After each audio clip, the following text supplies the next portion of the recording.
دوست نے کہا یہ بتائیے نبی جو ہے ہر وقت عالم تھے؟ دیکھیں یاروں کی بات تو کر سکتا ہوں۔ میرے دوست نے ہم فکر نہیں تھا لیکن ظاہر ہے ضروری نہیں ہے کہ سارے یار ایک جیسے ہوں۔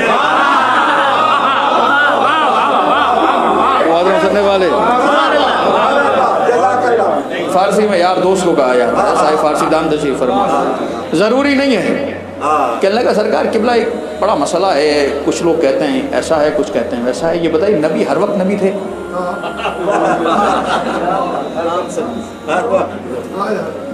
یا ہم تو یہ مانتے ہیں کہ بس کبھی کبھی نبی تھے، پھر وہ ایک عام آدمی کی طرح زندگی گزار رہے تھے، سب نبی نہیں تھے۔ ان کی ظاہر ایک انسانی فطرت کے تقاضے امور ہیں، تو نبی نہیں ہے وہ۔ انہوں نے کہا اچھا۔ ان کا سرکار بات یہ ہے کہ آپ کا بڑا اہم سوال ہے، لیکن اس کا جواب میں اس کمرے میں نہیں دے سکتا، اس کا جواب میں دوں گا ممبر سے۔ آپ اس ٹنڈو آغا کے امام بارگاہ میں آ جائیے اور یہاں پر آ کے سن لیجئے، میں جواب دے دوں گا۔ کہنے لگے ہم وہاں بھی آ جائیں گے، نعرہ بھی لگا دیں گے، لیکن اب ہمیں بتا تو دیں، تشنگی ہے وہ تو دور ہو جائے۔ میں نے کہا سرکار میں بتا نہیں سکتا، میری مجبوری ہے،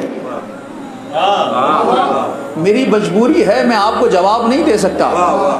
کہنے لگے حضور کیسی مجبوری ہے؟ میں نے کہا سرکار مجبوری یہ ہے کہ جب میں ممبر پہ ہوتا ہوں تو عالم ہوتا ہوں،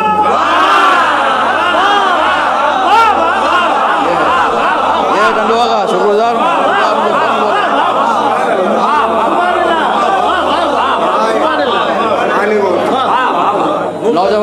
نوجوان جتنے بیٹھے ہوئے ہیں، اسکول میں، کالج میں، یونیورسٹی میں، پارک میں، گراؤنڈ میں، دکان پر، نوکری میں، آفس میں بات کی جاتی ہے، دلیل آپ کے کام آئے گی۔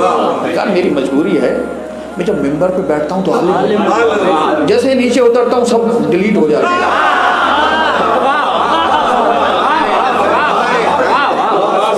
میں جاہل ہو جاتا ہوں۔ لیکن جب میں نماز پڑھانے کے لیے آتا ہوں تو میں پھر عالم بن جاتا ہوں، لیکن جیسے مسجد سے باہر جاتا ہوں تو پھر ختم ہو جاتا ہوں۔ ناراض ہوئے، بگڑے کہ کیا بات کر رہے ہیں آپ، یہ کیسے ممکن ہے کہ ایک علم کبھی ہو کبھی نہ ہو، ایک شخص میں ایک صفت کبھی ہو کبھی نہ ہو؟